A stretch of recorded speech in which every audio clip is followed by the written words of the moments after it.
Morning cool dudes, my self Aniket. तो आज हम अपने खूबसूरत से चैनल नॉलेज इंस्टीट्यूट में देखने वाले हैं हमारा चैप्टर धातु अधातु। ठीक है, तो इससे पहले धातु अधातु का पहला लेक्चर हमने ले लिया था। ठीक है, उस लेक्चर को आप अगर नहीं देखे हैं तो उस लेक्चर को देख लीजिएगा। ठीक है, और हो सकता है उस लेक्चर का लिंक आपको डिस्क्रिप्शन बॉक्स में दिया जाएगा। ठीक है, तो आज हम अपना दूसरा लेक्चर कंटिन्यू करते हैं। ठीक है, तो दूसरा लेक्चर है पहला लेक्चर धातु के बारे में पूरा बता दिया गया था। अब दूसरा लेक्चर में अधातु और उसके कुछ जो गुण हैं, जो टॉपिक बाकी उसको देखते हैं। ठीक है, तो सबसे पहले अधातु है ना, अधातु किसे कहते हैं।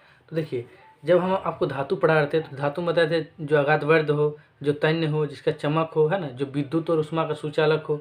ठीक है, उसके बाद जो सामान्यतः कठोर हो, है ना। लेकिन अधातु क्या होगा, जस्ट उसका उल्टा। ठीक है, धातु में जो अगाधवर्ध हो तो अधातु में क्या होगा, जो अगाधवर्ध नहीं हो। ठीक है, और अगाधवर्ध का मतलब भी आप समझते हैं। ठीक है, जो अगाधवर्ध ना हो, है ना, नहीं हो। ठीक है, अगाधवर्ध नहीं होने का मतलब जिसको पीट कर पतली चादर नहीं बनाया जा सकता। ठीक है, दूसरा पॉइंट अधातु का क्या होगा, जो तन्य ना हो, है ना, जो तन्य नहीं हो। ठीक है, यानी जिसको खींचकर पतली तार नहीं बनाया जा सकता, है ना। जैसे कि धातु को खींचकर पतली तार बनाया जा सकता था, जैसे सोना, है ना, उसको सोना यानी गोल्ड। ठीक है, उसको खींचकर 2 किलोमीटर लंबा पतली तार बनाया जा सकता था। ठीक है, लेकिन क्योंकि वो धातु था। लेकिन अधातु में क्या होता है, अधातुएं तन्य नहीं होती, यानी कि उनको खींचकर पतली तार नहीं बनाया जा सकता। ठीक है, यानी अधातु जो तन्य नहीं हो। ठीक है, इसके बाद इसका तीसरा पॉइंट आप ऐड कर सकते हैं, जिनमें चमक ना हो। ठीक है, जिनमें चमक ना हो, जिनमें चमक ना हो माने जो चमके नहीं। ठीक है, चौथा पॉइंट आप ऐड कर सकते हैं, जो विद्युत का कुचालक हो, जिसमें से कि इलेक्ट्रिसिटी यानी विद्युत, है ना, उसको पास करने पे वो पास नहीं होता। जैसे कि ये कलम, ये एक अधातु है क्योंकि ये प्लास्टिक है। ठीक है, अब इसमें से अगर इधर से हम इलेक्ट्रिसिटी ऐसे एक तार से इलेक्ट्रिसिटी पास करेंगे और यहाँ छुएंगे तो क्या करंट लगेगा, शॉक लगेगा, नहीं लगेगा। क्यों नहीं लगेगा, क्योंकि ये अधातु है और अधातु में से विद्युत आर पार नहीं होती, यानी अधातु विद्युत के कुचालक होता है। ठीक है, इलेक्ट्रिसिटी का कुचालक होता है ना, इसको लिख सकते हैं, जो विद्युत के कुचालक हो, विद्युत यानी इलेक्ट्रिसिटी। ठीक है, करंट, विद्युत के कुचालक हो।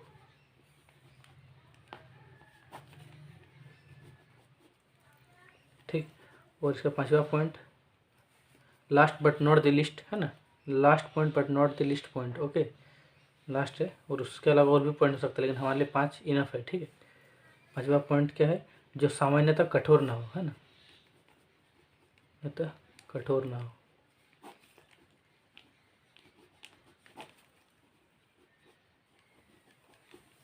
ठीक है, जो जनरली कठोर ना हो, सॉलिड ना हो। ठीक है, गैस भी हो सकता है, लिक्विड भी हो सकता है। ठीक है, और कुछ कुछ धातुएं अधातु कठोर भी होती है, जैसे ग्रेफाइट हो गया, है ना, कठोर भी होती है। लेकिन यहाँ लिखा है सामान्यतः, मान जनरली जो कठोर ना हो, ऐसे हो सकता है एक्सेप्शन में, अपवाद में। ठीक है, अब देखिए इसमें कुछ इंपॉर्टेंट बातें, जैसे कि धातु में हम हल्का दूर तक पढ़ा, उसके बाद इंपॉर्टेंट बातें लिखा, लेकिन अधातु में इतना ही पढ़ना था। ठीक है, उसके बाद कुछ इंपॉर्टेंट बातें, और इनसे भी ज़्यादा इंपॉर्टेंट बातों का ध्यान रखना जरूरी है। ठीक है, तो ये तो आप ध्यान रखिए ही, है ना, मैंने ऐसे भी याद हो जाएगा। ठीक है, लेकिन जो इंपॉर्टेंट बातें हम लिखाने जा रहे हैं उसको ज़्यादा ध्यान में रखना है। ठीक, क्योंकि एग्जाम में पूछा जाने वाला तो वही सब पूछा जाता है। ठीक है, अगर हार्ड क्वेश्चन जो पूछा जाता है तो वही सब पूछा जाता है ना। लिख लीजिए कुछ इंपॉर्टेंट बातें, कुछ इंपॉर्टेंट बातें।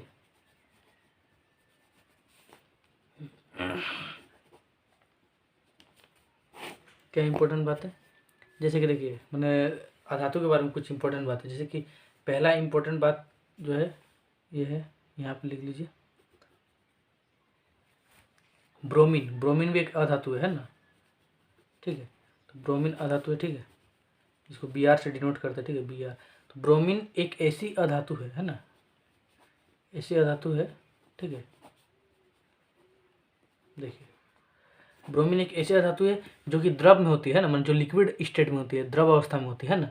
लेकिन देखिए हम क्या जानते हैं कि जितने भी सारी अधातुएं होती, जितने भी सारे अधातुएं होती है वो या तो गैस अवस्था में या तो ठोस अवस्था में होती है। लेकिन ब्रोमीन एक ऐसी अधातु है जो कि द्रव अवस्था में यानी लिक्विड स्टेट में पाई जाती है। ठीक है, कहने का मतलब जैसे कि देखिए नाइट्रोजन एक अधातु है, नाइट्रोजन गैस है ना, ऑक्सीजन गैस, ये सब अधातु है। तो ये सब देखिए गैस में एग्जिस्ट कर रहे हैं। ठीक है, गैस के रूप में पाया जाता है।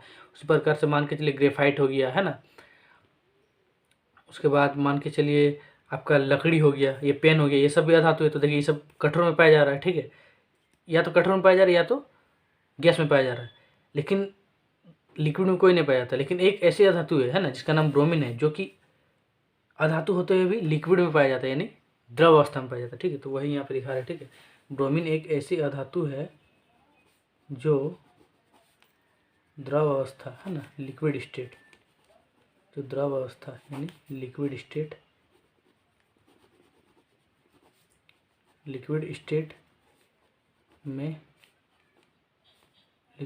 में पाया जाता है, ठीक है, पाया जाता है। और एक यहाँ पे साथ में ऐड कर लीजिए, इसके अलावा सारी अधातुएं है ना क्या होती है, ठोस या गैस होती है। इसके अलावा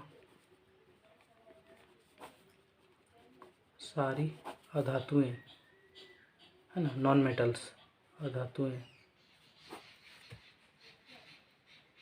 सॉरी कैमरा हिल गया शायद। इसके अलावा सारी अधातुएं या तो ठोस अवस्था में या गैस अवस्था में, या तो ठोस या तो या तो गैस अवस्था में पाई जाती है, ठीक है, गैस अवस्था में पाई जाती है, अवस्था में पाई जाती है, ओके, ठीक है ना, पाई जाती है।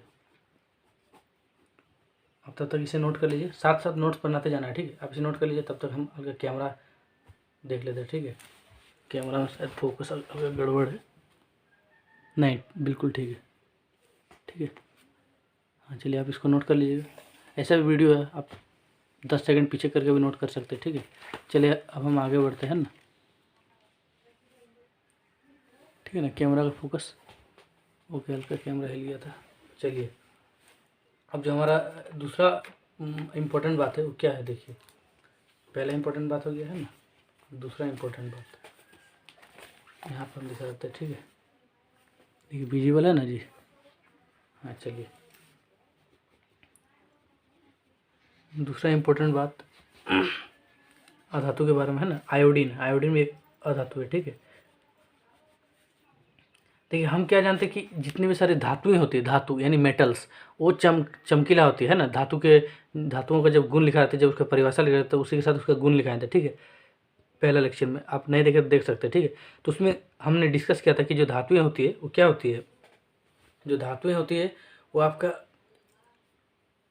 चमकती है, माने चमकीला होती है, और अधातु चमकती नहीं। देखिए यहाँ पे लिखे हैं है ना, देखिए अधातु जिनमें चमक ना हो, ठीक है, माने जो चमकती नहीं हो।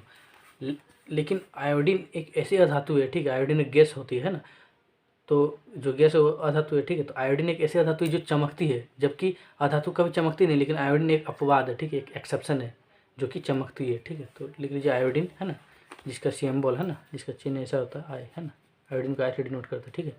आयोडीन एक ऐसी अधातु है, एक ऐसी अधातु है जो चमकीला होती है, ठीक है, जो चमकती है।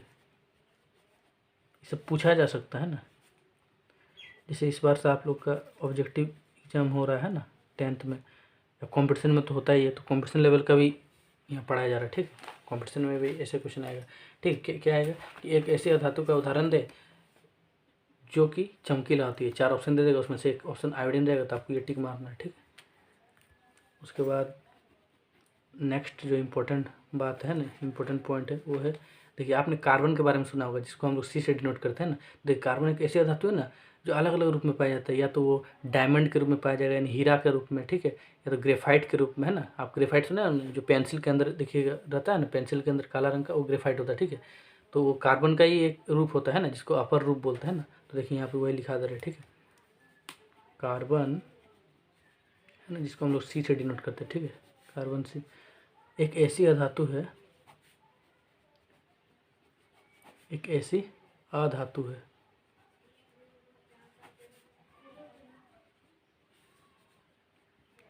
जो अलग अलग रूप में पाई जाती है, ठीक है, अलग अलग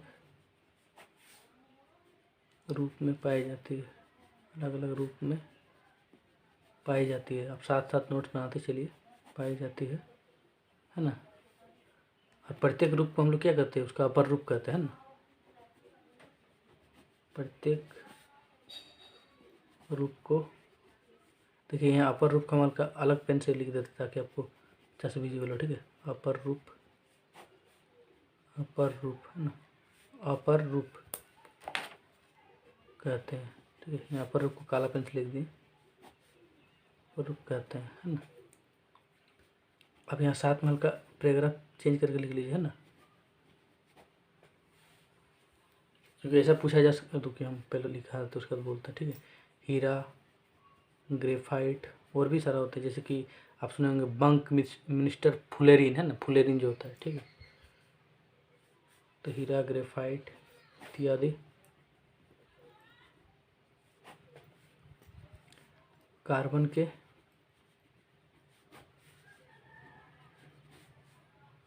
के ही अपर रूप है, ठीक है। देखिए एग्जाम में से पूछा जाए कि वो कौन सा धातु है जो कि अलग अलग रूपों में पाई जाती है ना। प्रत्येक रूप को हम लोग क्या कहते हैं, तो ऑप्शन में दे दे कौन सा धातु है, तो कार्बन, है ना। कार्बन एक ऐसी धातु है जो अलग अलग रूप में पाई जाती है, प्रत्येक रूप को क्या कहते हैं, अपर रूप कहते हैं, ठीक है। और अगर एग्जाम्पल पूछ लिया कि कार्बन के अपर रूप कौन कौन से हैं और ऑप्शन में दे दिया, तो हीरा हो सकता है, ग्रेफाइट हो सकता है, कोई भी एक ऑप्शन में दे देगा, ठीक है। तो आपको चूज करना है, ओके। चलिए और एक दो नेक्स्ट इंपॉर्टेंट पॉइंट है, उसके बाद फिर हम लोग टॉपिक चेंज करते हैं ना, टॉपिक हम लोग खत्म हो जाएगा। नेक्स्ट जो इंपॉर्टेंट पॉइंट है वो है हीरा। हीरा के बारे में लिखा है, ठीक है। हीरा, हीरा क्या है, देखिए हीरा आपका, आपने अगर कभी सुना होगा डायमंड, है ना, जो नेचर में है ना, जो हम लोग की प्रकृति है ना, सबसे कठोर, सबसे हार्ड जो सब्सटेंस है, जो सबसे कठोर पदार्थ है वो हीरा ही होता है, ठीक है। ये आप जानते होंगे कि हीरा नेचुरली सबसे हार्ड होता है, ठीक है। तो लिख लीजिए हीरा कार्बन का एक ऐसा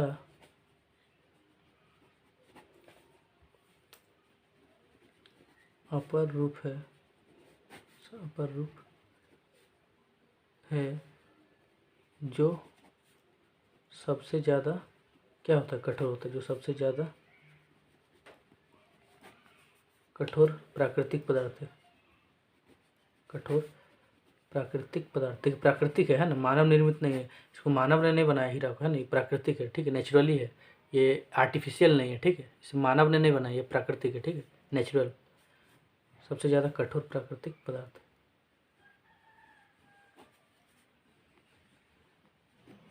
ठीक है। अब देखिए लास्ट इम्पोर्टेंट पॉइंट, देखिए ग्रेफाइट के बारे में भी आप आपको पता हो कि जो ग्रेफाइट होता है, जो पेंसिल के अंदर से काला काला काला रंग का होता है, देखिए पेंसिल के अंदर, रुकिए मेरे पास पेंसिल नहीं अभी नहीं है, ठीक है। तो हम आपको बताते हैं पेंसिल के अंदर जो काला रंग का होता है ना, लीड जैसा, वही आपका ग्रेफाइट होता है, ठीक है। तो देखिएगा उसको अगर आप कभी इलेक्ट्रिसिटी के बोर्ड में, है ना, जो आपका स्विच बोर्ड होता है, उसमें अगर एक तरफ घुसाएंगे और दूसरी तरफ आप उसको टच करेंगे, स्पर्श करेंगे, तो आपको शॉक महसूस होगा। क्यों महसूस होगा, क्योंकि हीरा सॉरी जो ग्रेफाइट है उसमें से इलेक्ट्रिसिटी पास होता है ना। लेकिन आप बोलोगे सर ग्रेफाइट तो आपका कार्बन का अपर रूप है, और कार्बन तो एक अधातु है, यानी ग्रेफाइट भी एक अधातु होना चाहिए। हम बोला हाँ, जाहिर सी बात है ग्रेफाइट भी एक अधातु है। तो बोले सर फिर आप क्यों बता रहे कि ग्रेफाइट से इलेक्ट्रिसिटी पास होता है, यानी विद्युत पास हो रहा है, यानी विद्युत का सुचालक होता है ग्रेफाइट। हम बोलेंगे देखो ऐसे तो अधातु ग्रेफाइट का कुचालक होता है, मतलब उसमें से विद्युत सॉरी आधातु विद्युत का कुचालक होता है, यानी कि आधातु में से विद्युत यानी इलेक्ट्रिसिटी आर पार नहीं हो सकता, यानी ग्रेफाइट भी एक अधातु है तो उसमें से भी विद्युत यानी इलेक्ट्रिसिटी आर पार नहीं हो सकता। लेकिन ग्रेफाइट एक ऐसा अपवाद है, एक ऐसा एक्सेप्शन है ना, स्पेशल केस है, जिसमें से कि इलेक्ट्रिसिटी आर पार हो सकता है, भले ही वो अधातु क्यों ना हो, ठीक है। इसीलिए इसको ध्यान रखना है। जैसे पूछ देगी एग्जाम में एक ऐसे अधातु का उदाहरण दे, है ना, जो जिसमें से विद्युत आर पार जा सकती है, ठीक है, जिसमें से इलेक्ट्रिसिटी आर पार हो सकती है, यानी कि एक ऐसी अधातु का उदाहरण दे जो विद्युत का सुचालक है, तो क्या होगा, ग्रेफाइट। तो वही लिख लीजिए, ठीक है, ग्रेफाइट अधातु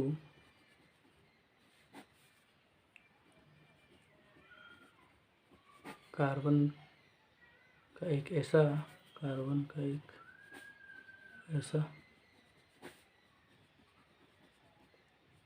सॉरी अपर रूप है जो विद्युत का क्या होता है, सुचालक होता है। जो विद्युत का विद्युत का सुचालक होता है, सुचालक होता है, ठीक है। इस वर्ड को आप ध्यान दीजिएगा, ठीक है। इस वर्ड को ध्यान दीजिएगा, सुचालक, यहाँ कुचालक मत लीजिएगा, है ना, सुचालक होता है। ओके, ठीक है। मेरे पास ओके हाईलाइटर है, तो हाईलाइट कर इस वर्ड को आप ध्यान दीजिएगा, ठीक है। सुचालक होता है। चलिए, तो यहाँ हम लोग का अधातु के बारे में ख़त्म हो गया, ठीक है। अब उसके बाद हम लोग नेक्स्ट टॉपिक में आते हैं, ठीक है। तो नेक्स्ट टॉपिक देखते हैं क्या है। ओके, हमारा यहाँ तक टॉपिक ख़त्म हो जाता है ना अधातु का। अब हमारा जो नेक्स्ट टॉपिक है वो है, देखिए वो क्या है नेक्स्ट टॉपिक। पेन चेंज कर लेते हैं। अब धातुओं के रासायनिक गुणधर्म, देखिए तब से हम लोग धातु और अधातु के भौतिक गुणधर्म पढ़ चुके हैं ना। अब हम लोग धातुओं के रासायनिक गुणधर्म में आते हैं, मैंने उसका जो केमिकल प्रॉपर्टीज है ना, वो केमिकली कैसे बिहेवियर करता है, फिजिकली कैसे बिहेवियर किया हो तो हम लोग पता लगा लिए। मैंने उसका जो धातु और अधातु का जो भौतिक गुणधर्म है उसके बारे में तो हम लोग पता लगा लिए। अब धातु और अधातु का हम लोग रासायनिक गुणधर्म यानी उसका केमिकल प्रॉपर्टीज, यानी केमिकल के साथ वो कैसे रिएक्शन करता है, कैसे उसका बिहेवियर रखता है ना, कैसे उसका नेचर रखता है ना, उसके साथ कैसे व्यवहार शो करता है, ठीक है। अब उसके बारे में जानना होगा, ठीक है। तो सबसे पहले हम लोग धातुओं का रासायनिक गुणधर्म के बारे में जानेंगे, ठीक है। तो देखिए टॉपिक है धातुओं के रासायनिक गुणधर्म। ओके, यही हमारा टॉपिक है। अब इसमें देखिए इस टॉपिक के अंदर हम लोग को 5 छोटे छोटे टॉपिक पढ़ना होगा, ठीक है। तो देखिए कौन कौन से टॉपिक है दिखा दे रहे। इसका पहला टॉपिक इसके अंदर पढ़ना होगा धातुओं का, पहले हम 5 टॉपिक लिखते हैं उसके बाद बता देते हैं क्या क्या पढ़ना, ठीक है। धातुओं का वायु में दहन, दूसरा टॉपिक है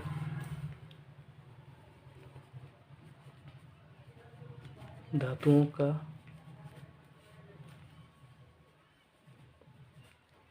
जल के साथ अभिक्रिया,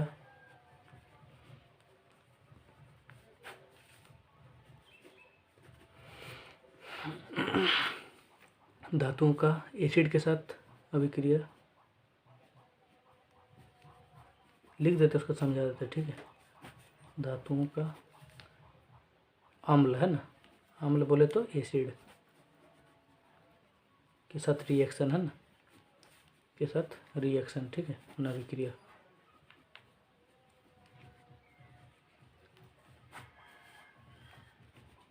इसको 4 नंबर का पॉइंट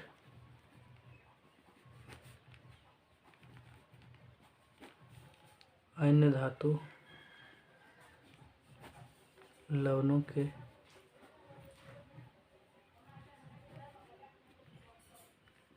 विलयन के साथ धातुएं कैसे अभिक्रिया करती है, धातुएं कैसे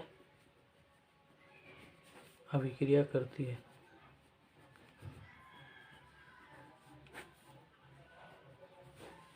अभिक्रिया करती है, ओके। 5 नंबर, ये इतना ही पढ़ना है, 5 ही टॉपिक इसके अंदर पढ़ना है। धातुओं के रासायनिक गुणधर्म क्या पढ़ना है? 5वां सक्रियता श्रेणी, ठीक है। देखिए 5 टॉपिक को हम आपको समझा देते हैं क्या क्या टॉपिक है, ठीक है। जैसे कि पहला है धातुओं का वायु में दहन। अब देखिए धातुएं जो होती है, जो मेटल्स होती हैं, वो वायु में किस प्रकार से, ऑक्सीजन में किस प्रकार से रिएक्शन करती है, ठीक है। मैंने किस प्रकार से जलती है, दहन मैंने उसको जब जलाते तो क्या होता है, तो जब क्या होता है उसको पढ़ेंगे जब हम लोग इस टॉपिक को पढ़ेंगे, ठीक है। दूसरा टॉपिक में क्या पढ़ना है? धातुओं का जल के साथ अभिक्रिया। जो जल है, जो H2O है, जो वाटर है, वो मेटल्स के साथ यानी धातुओं के साथ किस प्रकार से रिएक्शन करती है, किस प्रकार से अभिक्रिया करती है, ठीक है। उसके बाद है धातुओं का अम्ल के साथ अभिक्रिया। जो एसिड होती है आप पढ़े होंगे, ठीक है। जो एसिड होती है तो उसके साथ धातुएं किस प्रकार से रिएक्शन करती है, ठीक है, वो भी यहाँ पढ़ेंगे। उसके बाद अन्य धातु लवणों विलयन, नहीं शायद टॉपिक में कुछ अन्य धातु लवणों के विलयन, हाँ सॉरी, अन्य धातु लवणों के विलयन के साथ धातुएं कैसे अभिक्रिया करती है, ठीक है। जो अलग अलग धातुओं के जो लवण होते हैं ना, उसका जो विलयन होता है, उसका जो सॉल्यूशन होता है ना, उसके साथ जो मेटल्स होती है, जो धातुएं होती है, वो किस प्रकार से रिएक्शन करती है, किस प्रकार से अभिक्रिया करती है, ठीक है। उसका देखो सक्रियता श्रेणी है ना, जो आपका रिएक्टिविटी ऑर्डर होता है, ठीक है, सोडियम पोटेशियम ये सब होता है ना, किस प्रकार से रिएक्शन करती है, तो उसका एक टेबल होता है, उसको हम लोग पढ़ेंगे। ठीक है, तो सबसे पहला टॉपिक आज इसको पढ़ेंगे, उसके बाद फिर ये लेक्चर समाप्त कर देंगे। ठीक है, उसके बाद फिर इसको आने वाले लेक्चरों में ये सब भी पढ़ेंगे। ठीक है, तो पहला टॉपिक उठाते हैं धातुओं का वायु में दहन। ठीक है, तो आप ये पाँचों नोट कर लीजिए। ठीक है, चलिए नोट कर लीजिए। चलिए आप नोट कर लीजिए, क्योंकि यहाँ तो वीडियो है, पॉज करके नोट कर सकते हैं, पीछे करके नोट कर सकते हैं। ठीक है, तो हम नेक्स्ट टॉपिक में बढ़ते हैं। क्या है नेक्स्ट टॉपिक? नेक्स्ट टॉपिक मतलब इसका पहला टॉपिक है ना, इसका पहला टॉपिक धातुओं का वायु में दहन। एक मिनट, मुझे पानी पी लेने दीजिए।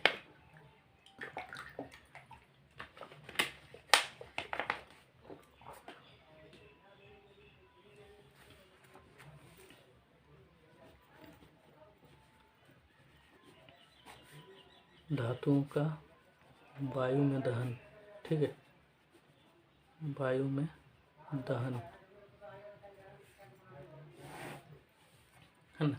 देखिए सबसे पहले इसके अंदर का जो पहला टॉपिक है, इसके अंदर भी कुछ टॉपिक है, उसको पढ़ेंगे। ठीक है, सबसे पहला, जब धातुएं वायु में दहन होता है तो क्या होता है। तो देखिए जब धातुओं को, जो मेटल्स को वायु में दहन करते हैं, जब जलाते हैं तो एक ऑक्साइड बनता है, जिसको हम लोग धातु ऑक्साइड बोलते हैं। ठीक है, तो लिखें, देखिए हम लिखते हैं, जब धातुओं का वायु में, है ना, एयर में, ठीक है, वायु में दहन होता है, जब धातुओं को वायु में जलाते हैं, ठीक है, एयर में जब उसको बर्न करते हैं, ठीक है, जलाते हैं, जब धातुओं का वायु में दहन होता है तो क्या होता है, तो वह धातु ऑक्साइड बनाता है। ऑक्साइड बनाता है, कैसे बनाता है देखिए, बनाता है, ठीक है, धातु ऑक्साइड बनाता है ना। कौन सा ऑक्साइड? धातु ऑक्साइड, है ना, ये ठीक है, इसको ध्यान रखिए, धातु ऑक्साइड बनाता है। यहाँ पे इसको हाईलाइट अगर किया जाए तो ये देखिए धातु ऑक्साइड बनाता है। ओके,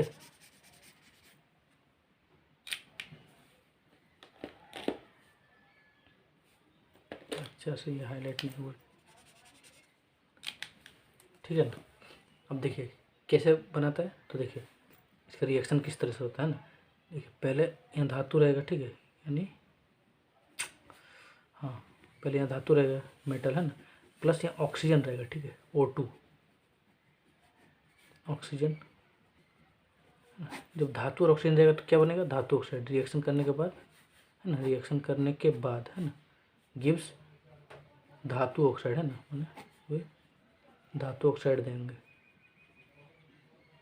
ठीक है, धातु प्लस ऑक्सीजन जब आपस में रिएक्शन करेंगे, है ना, तो रिएक्शन करने के जो बाद का प्रोडक्ट होगा, जो उत्पाद होगा, वो धातु ऑक्साइड होगा। ठीक है, धातु ऑक्साइड बनेगा। ठीक है, उसका एग्जाम्पल जैसे देख लीजिए ना, ये सबको आपको याद रखना होगा। ठीक है, ये सब जितना समझाना होता है उतना समझा देंगे, उसके बाद आपको याद रखना होगा रिएक्शन। ठीक है, रिएक्शन ऐसा कि नहीं कि आपको रटना पड़ेगा, आपका यूज करते करते अपनी याद हो जाता है। ठीक है, पहला एग्जाम्पल, पहले धातु लेंगे, मान के लिए धातु हम लोग कॉपर ले लेते हैं। ठीक है, उसके बाद क्या लेना है, ऑक्सीजन यानी O2। ठीक है, तो क्या देगा, धातु ऑक्साइड यानी Cu plus O2, CuO, copper oxide. ठीक है, अब इसको बैलेंस कर लीजिए, क्योंकि बैलेंस करना जरूरी है, जो कि आप लोग पहला चैप्टर में सीख चुके हैं ना। अगर पहला चैप्टर आप नहीं देखें तो जल्दी ही वो पहला चैप्टर भी अपलोड हो जाएगा, है ना, उसको फिर आप देख लीजिएगा। ठीक है, नॉलेज इंस्टीट्यूट में जो हमारा चैनल है उसमें पहला चैप्टर भी अपलोड हो जाएगा, आप उसको भी देख लीजिएगा। ठीक है, तो बैलेंस किस पर करना है उस चैप्टर में सिखाया जाएगा। ठीक है, फिलहाल अभी देख लीजिए, यहाँ कॉपर है जो कि धातु है, प्लस ऑक्सीजन यानी O2, दोनों मिलकर क्या देगा, धातु ऑक्साइड यानी CuO, कॉपर ऑक्साइड,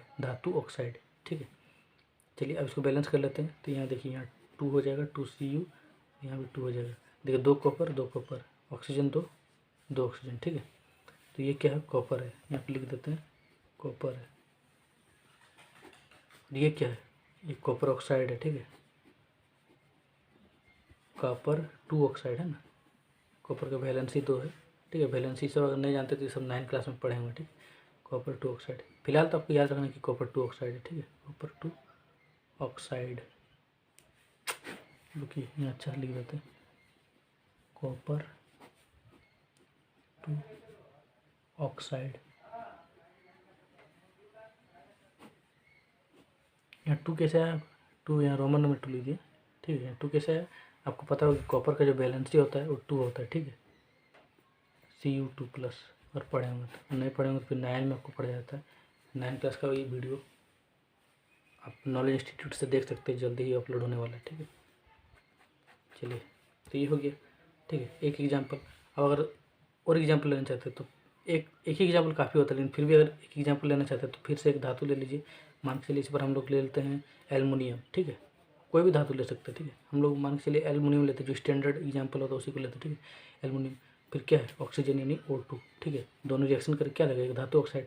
तो जब एल्युमिनियम और ऑक्सीजन रिएक्शन करते तो धातु ऑक्साइड के रूप में Al2O3 देते हैं, ठीक है, Al2O3, एल्युमिनियम ऑक्साइड, ठीक है, क्या, एल्युमिनियम ऑक्साइड इसका नाम है, ठीक है। इसको बैलेंस कर लीजिए।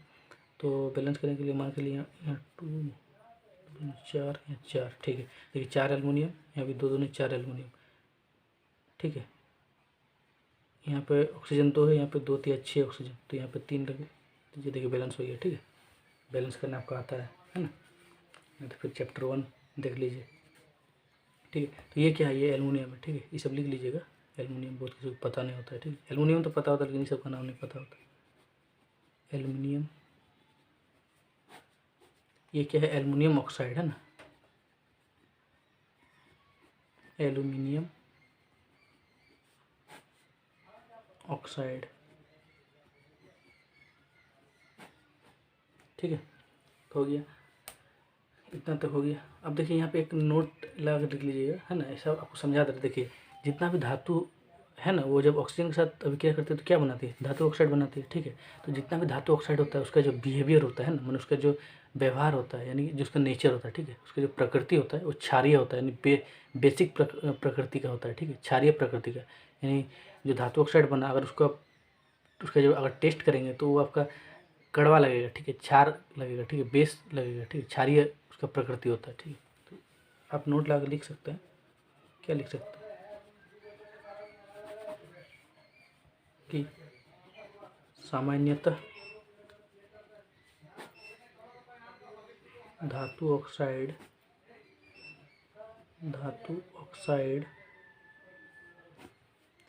की प्रकृति है ना, की प्रकृति बोले तो बिहेवियर या नेचर है ना, ब्रैकेट में लिख लीजिएगा नेचर, ऐसे ही बोलते बिहेवियर, व्यवहार, कैसे होती है, क्षारीय होते हैं ना, कड़वा, क्षारीय होते,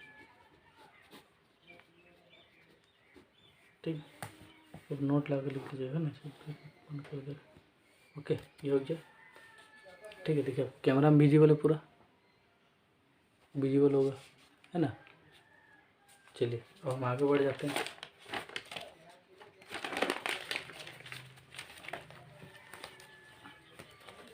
ठीक है, अब देखिए आपका एक टॉपिक आता है इसी के अंदर, है ना, उभयधर्मी ऑक्साइड। उभयधर्मी ऑक्साइड किसे कहते हैं, तो देखिए उभयधर्मी ऑक्साइड, ठीक है। नाम हिंदी में सुनने में बड़ा ही डरावना लग रहा है, लेकिन कुछ डरावना नहीं, बहुत ईजी है, ठीक है। इंग्लिश अगर जानना चाहेंगे तो सिंपल क्या है, एम्फोटेरिक ऑक्साइड, उभयधर्मी ऑक्साइड, या फिर इंग्लिश से बोलेंगे तो एम्फोटेरिक ऑक्साइड। एम्फोटेरिक ऑक्साइड नाम बड़ा ही भारी भरकम है, लेकिन इसका डेफिनेशन उतना ही हल्का है, ठीक है, ठीक है। उभयधर्मी ऑक्साइड है ना, ठीक है। देखिए उभयधर्मी ऑक्साइड क्या होता है, पहले आपको समझा लेते हैं ना।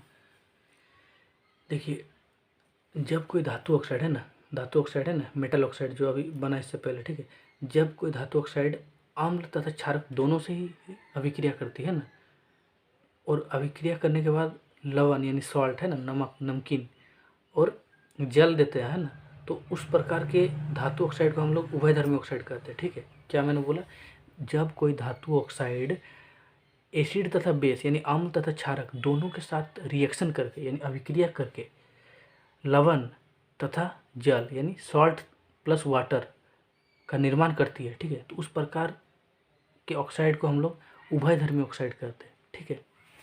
डेफिनेशन क्या है लिख दे रहे हैं एक बार, ठीक है।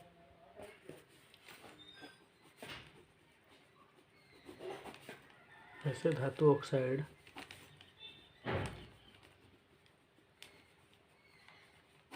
ऐसे धातु ऑक्साइड जो अम्ल यानी एसिड है ना तथा क्षारक ना, क्षारक यानी बेस, दोनों के साथ अभिक्रिया करती है। अभिक्रिया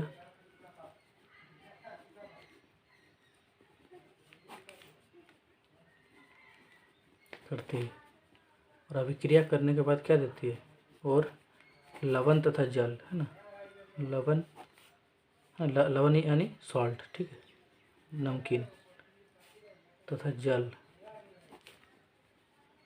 जल मतलब आप जानते हैं वाटर है ना, H2O का निर्माण करती है, उसे हम लोग क्या कहते हैं, उभयधर्मी ऑक्साइड का निर्माण करती है। उसे क्या कहते हैं, उन्हें हम उभयधर्मी ऑक्साइड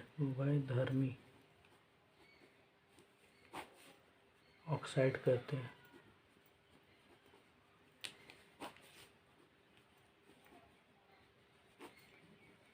उभयधर्मी ऑक्साइड यानी एम्फोटेरिक ऑक्साइड। देखिए, ऐसे धातु ऑक्साइड जो अम्ल यानी एसिड तथा क्षारक यानी बेस दोनों के साथ अभिक्रिया करती है, दोनों के साथ रिएक्शन करती है, ठीक है, और रिएक्शन करने के बाद लवण यानी सॉल्ट तथा वाटर यानी जल का निर्माण करती है, लवण है ना, और लवण यानी सॉल्ट तथा जल यानी वाटर का निर्माण करती है, उन्हें हम क्या कहते हैं, उभयधर्मी ऑक्साइड कहते हैं, यानी एम्फोटेरिक ऑक्साइड, ठीक है।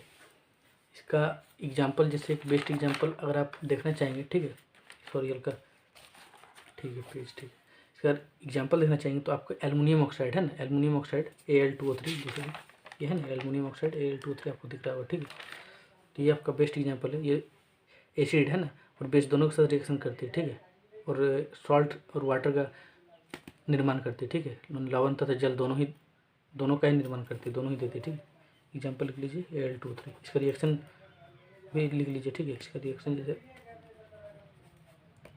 ठीक है, Al2O3 है ना, देखिए Al2O3 ये मान के सबसे पहले एसिड के साथ रिएक्शन कर रही है, उसके बाद बेस के साथ भी रिएक्शन की, जब ये एसिड के साथ रिएक्शन करती है, ठीक है, तो क्या देती है, AlCl3 मैंने एल्युमिनियम ट्राइक्लोराइड, ठीक है, प्लस H2O, लवण तथा जल दोनों देती है। बैलेंस करना है तो कर लीजिए, यहाँ 3 लग जाएगा, ठीक है, 3H2O, यहाँ पे 2AlCl3, यहाँ पे 6HCl, देखिए बैलेंस भी है, 2 एल्युमिनियम, ऑक्सीजन 3, यहाँ भी देखिए ऑक्सीजन 3, ठीक है, क्लोरीन 6, क्लोरीन 3 दूनी 6, ठीक है, हाइड्रोजन 6, हाइड्रोजन 3 दूनी 6,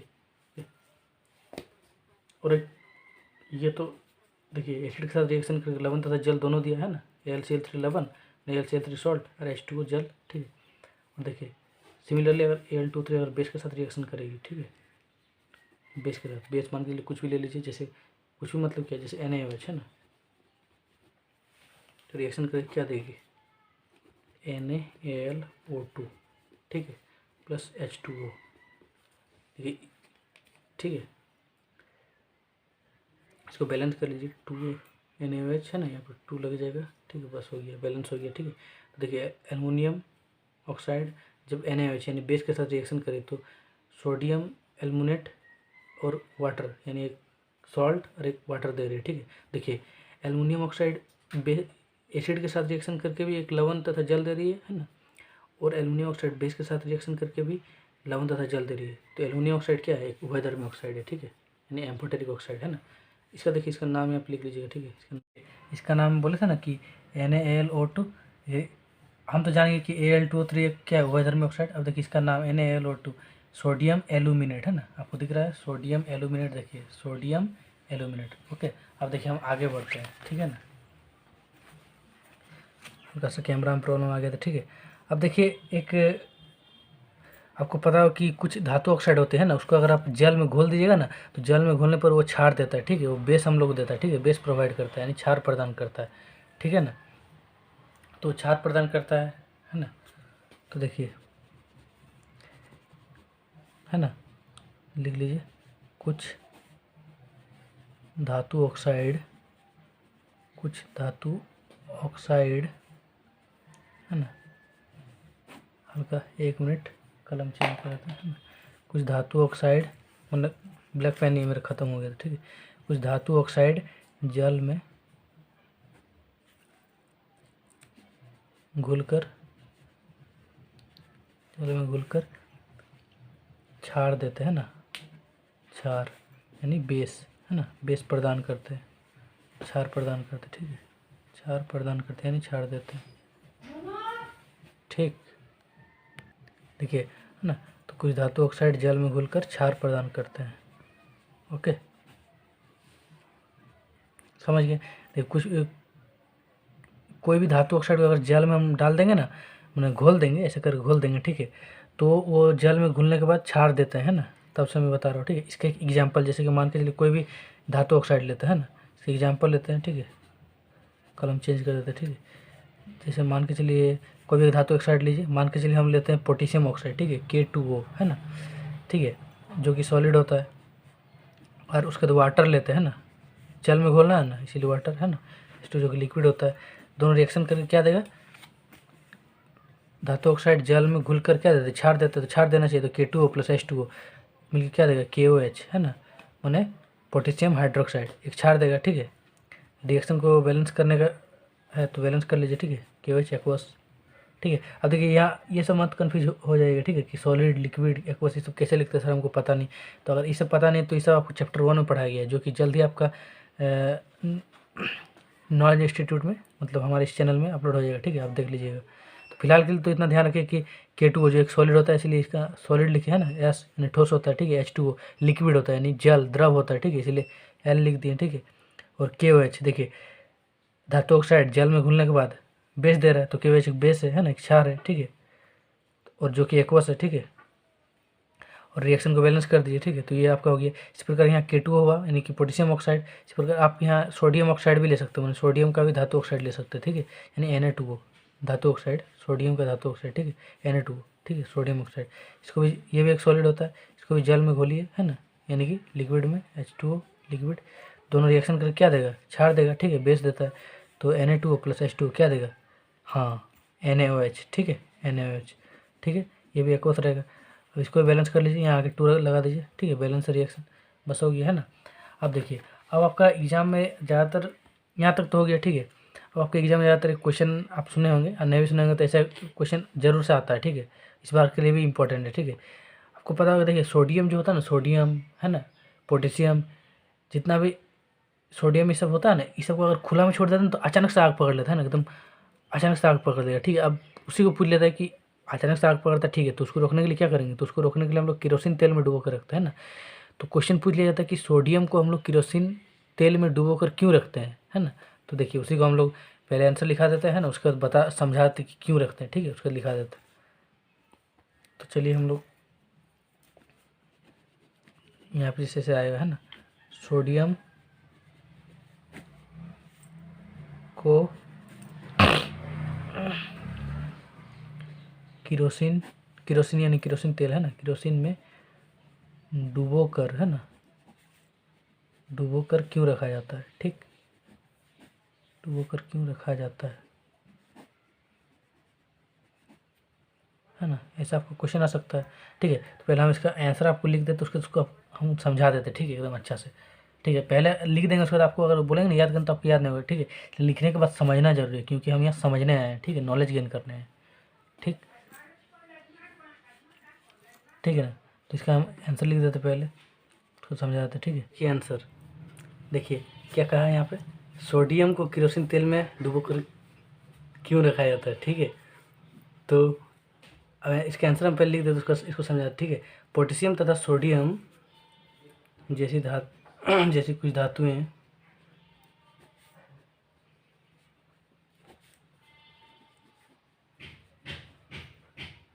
पोटेशियम तथा सोडियम जैसी कुछ धातुएं इतनी तेजी से, पहले आंसर लिखते उसके बाद आपको समझाते, ठीक है, इतनी तेजी से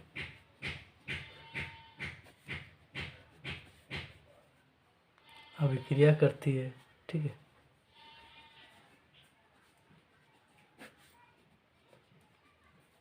अभिक्रिया करती है कि खुले में रखने पर है ना, मैंने खुला छोड़ देने पर, खुले में रखने पर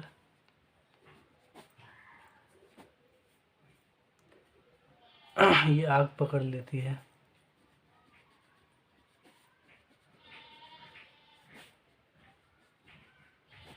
सॉरी ये रहा ऊपर गया, आग पकड़ लेती है, इसलिए इन्हें सुरक्षित रखने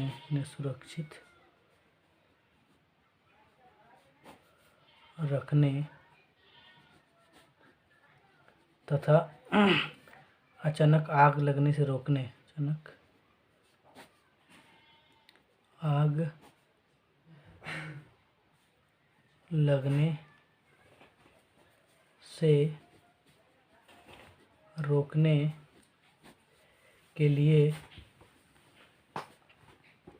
के लिए केरोसिन तेल में, है ना,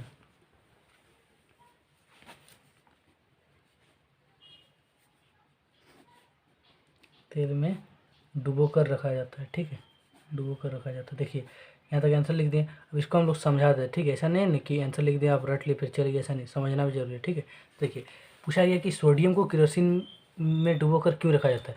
जब आप रिएक्टिविटी ऑर्डर पढ़ेंगे ना, मैंने किस प्रकार से कौन अभिक्रिया करता है या फिर कौन अधिक अभिक्रियाशील होता है ना, तब आप पढ़ेंगे कि सोडियम तथा पोटेशियम जैसी कुछ धातुएँ होती है ना, पोटेशियम, सोडियम, उसके बाद आपका गोल्ड जो कि सबसे कम रिएक्टिव होता है। ठीक है, और सोडियम पोटेशियम बहुत ज़्यादा रिएक्टिव होता है ना, मैग्नीशियम, तो इस प्रकार की धातुएं होती है। ठीक है, तो उसमें से जो सोडियम और पोटेशियम होता है ना, वो बहुत ही ज़्यादा रिएक्टिव होती है, यानी कि बहुत ही ज़्यादा अभिक्रियाशील होती है। तो इनको अगर खुले में अगर हम छोड़ देंगे ना, मैंने खुला छोड़ देंगे, तो ये इतनी ज़्यादा अभिक्रियाशील होती है कि तुरंत आग पकड़ लेगी। ठीक है, अब तुरंत आग पकड़ लेगी। अब अगर तुरंत आग पकड़ लेती है तो उससे खतरा हो सकता है। इसीलिए इस खतरे से बचने के लिए, है ना, इसको हम लोग केरोसिन तेल में डुबो कर रख देते हैं। ठीक है, तो वही यहाँ पे लिखा है। ठीक है, पोटेशियम तथा सोडियम जैसी कुछ धातुएं इतनी तेजी से अभिक्रिया करती है, यानी वो बहुत ही अधिक अभिक्रियाशील होती है कि खुले में रखने पर ये आग पकड़ लेती है। खुले में रख देंगे तो ये तुरंत आग पकड़ लेगा। ठीक है, इसलिए इन्हें सुरक्षित रखने तथा अचानक आग लगने से रोकने के लिए केरोसिन तेल में डुबो कर रखा जाता है। ठीक है, तो आपको पूरा क्लियर है। देखिए यहाँ तक, है ना, तो यही हो गया। अब आपका देखिए ये हो गया, एग्जाम आएगा तो पैसे लिख दीजिएगा। ठीक है, अब आपके यहाँ पे एक टर्म आता है। ठीक है, एनोडीकरण, है ना, जिसको इंग्लिश में बोलता है एनोडाइजिंग, है ना, एनोडाइजिंग बोलता है कि एनोडीकरण क्या है ना, एनोडीकरण यानी एनोडाइजिंग क्या है। ठीक है, ये लास्ट टॉपिक है, उसके बाद आपको खत्म हो जाने वाला है। ठीक है, एनोडाइजिंग क्या है। ओके, तो देखिए एनोडाइजिंग क्या है। इससे ये बहुत किसी को पता नहीं होता, लेकिन पता रहना चाहिए, क्योंकि आपका एनसीईआरटी बुक में मेंशन है, तो आपको भी पढ़ना है। कंपटीशन के लिए भी इंपॉर्टेंट है और बोर्ड के लिए भी। अगर आने का रहेगा तो कुछ भी आ सकता है। ठीक है, इसलिए आपको हर चीज़ को पढ़ना होगा और समझ के। ठीक है, देखिए एनोडीकरण क्या है। तो देखिए आप एल्युमिनियम तो जानते होंगे। ठीक है, एल्युमिनियम धातु है ना। देखिए एल्युमिनियम पर मोटी ऑक्साइड बनता है ना, मैंने एल्युमिनियम को अगर हवा में आप रख देंगे ना, तो उस पर एक ऑक्साइड का मोटा सा परत बन जाता है। ठीक है, तो वो जो मोटा सा परत, मोटा सा मतलब देखिए ये मान के चलिए एल्युमिनियम है। ठीक है, मान के चलिए आप, ये जो मेरा ये पेन, इसका जो कैप है ना, ये आपका जो ढक्कन है, ठीक है, ये आपका एल्युमिनियम है। खैर ये एल्युमिनियम नहीं, ये अधातु है, ये धातु ही नहीं तो एल्युमिनियम कैसे होगा, लेकिन मान के चलिए एल्युमिनियम है। तो इसमें हवा के संपर्क में आने से ये जो एल्युमिनियम है ये हल्का सा मोटा हो जाएगा। ठीक है, तो ये जो मोटा हो गया, इसका जो परत है ना, इसका जो सरफेस जो मोटा हो गया, तो इसी प्रक्रिया को, इसी प्रोसेस को हम लोग एनोडीकरण बोलते हैं। इसलिए देखिए एल्युमिनियम धातु पर जब ऑक्सीजन के, देखिए ऐसा लिखिएगा, एल्युमिनियम जो धातु है जब वो ऑक्सीजन के संपर्क में आती है, तो संपर्क में आने से, ऑक्सीजन के संपर्क में आने से उसका जो सरफेस होता है, उसका जो परत होता है, वो थोड़ा सा मोटा हो जाता है। तो उसी प्रक्रिया को हम लोग एनोडीकरण कहते हैं या फिर एनोडाइजिंग कहते हैं। ठीक है, तो क्या लिखिएगा, और वो एनोडाइजिंग या फिर एनोडीकरण कैसे होता है, वायु के संपर्क में आने से, हवा के संपर्क में आने से। ठीक है, तो देखिए ऐसे लिखिएगा यहाँ पे, एल्यूमिनियम, ठीक है, एल्युमिनियम पर मोटी ऑक्साइड, एल्युमिनियम पर मोटी ऑक्साइड की परत है ना, सरफेस परत बनने की प्रक्रिया को, बनने की प्रोसेस को, प्रक्रिया को एनोडीकरण कहते हैं। ठीक है ना, प्रक्रिया को क्या कहते हैं, एनोडीकरण कहते हैं। ओके, एनोडीकरण कहते हैं। ठीक है, बहुत सिंपल है ना, समझ में आ गया। ठीक, अभी कैसे होता है, तो लिख दीजिएगा अगला लाइन, वायु के संपर्क में आने से,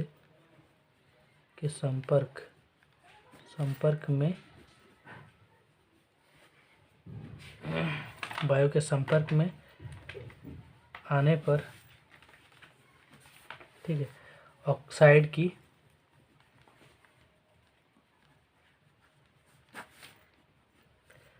पतली परत का निर्माण होता है, ठीक है, का निर्माण होता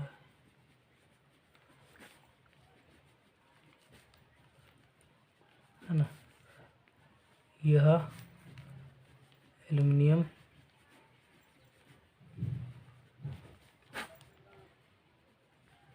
ऑक्साइड की परत इसे संक्षारण से बचाती है, है ना। देखिए क्या है,